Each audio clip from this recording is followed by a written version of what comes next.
14 October BPL এর নিলাম শুরু। এখান থেকেই ক্রিকেটার কেনা বেচা হবে 2025 বিপিএল এর জন্য। এ বরাবর মতো বিপিএল এর সবচেয়ে চড়া দামি ক্রিকেটার হন বিশ্বসেরা অলরাউন্ডার সাকিব আল হাসান। তবে এবার সাকিব চড়া দামি ক্রিকেটার হবেন তো নাই, সঙ্গে বিপিএল না খেলার সম্ভাবনাও 90%। বিপিএল এর সম্ভাব্য তারিখ 27 ডিসেম্বর। সবকিছু ঠিক থাকলে 27 ডিসেম্বর বিপিএল মাঠে গড়াবে। দর্শকদের চাওয়ারও কমতি থাকবে না যে পূর্ণাঙ্গ ফ্যাসিলিটিসের পাশাপাশি নামি দামি ক্রিকেটাররাও বিপিএল মাতাতে বাংলাদেশে আসুক। হয়তো দেশ বিদেশের বড় বড় ক্রিকেটাররা বিপিএল খেলতে আসবেনও, কিন্তু যে দেশে আসবেন সেই দেশের সবচেয়ে বড় ক্রিকেটারকে ছাড়াই হয়তো মাঠে নামতে হতে পারে ডেভিড মিলার, বাবর আজমদের। কেননা সাকিব আল হাসান ঘরের মাঠে সিরিজ খেলে বিদায় বলতে চেয়েছিলেন, নিজ দেশের মাটিতে একটা ম্যাচ খেলার আকুতি জানিয়েছিলেন, কিন্তু সেখানে পজিটিভ কোনো উত্তর ছিল না বোর্ড সভাপতির। সাফ জানিয়ে দিয়েছিলেন সাকিবকে তারা আইনগত কোনো সমর্থন করতে পারবেন না। আইনের গতিতে চলবে, এতে যদি গ্রেফতারি পরোয়ানা জারিও হয় তাতে বোর্ড হস্তক্ষেপ করতে পারবে না বলেও ইঙ্গিত দিয়ে রেখেছিলেন। এমন এক অনিশ্চয়তার মাঝে নিশ্চয়ই সাকিব সিরিজ খেলতে আসবেন না।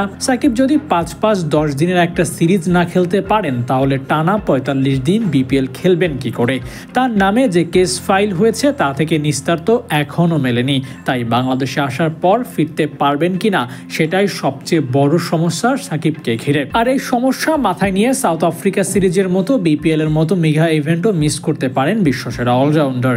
কেননা দেশে এসে বিপিএল খেলার চেয়ে সিরিজ খেলাই তার জন্য সহজ ছিল। যেহেতু তিনি তা করতে পারছেন না, তাই বিপিএল খেলার সম্ভাবনাও সাকিবের নেই আপাতত। সিরিজ খেলার মতো বিপিএল খেলার ক্ষেত্রেও সাকিবকে প্রোটেকশন দিতে পারবে না বাংলাদেশ ক্রিকেট বোর্ড, পারার কথাও না।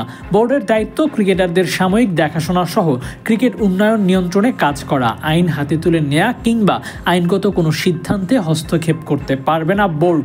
তাই আইন যদি মনে করে সাকিব দোষী, তাকে গ্রেফতার করা উচিত, তাহলে হয়তো দেশে আসলে গ্রেফতারও হতে পারেন সাকিব আল হাসান। আর তাই 90% সম্ভাবনা রয়েছে বিপিএল না খেলার, বাকি 10% সময়ের উপর রেখে দেয়া।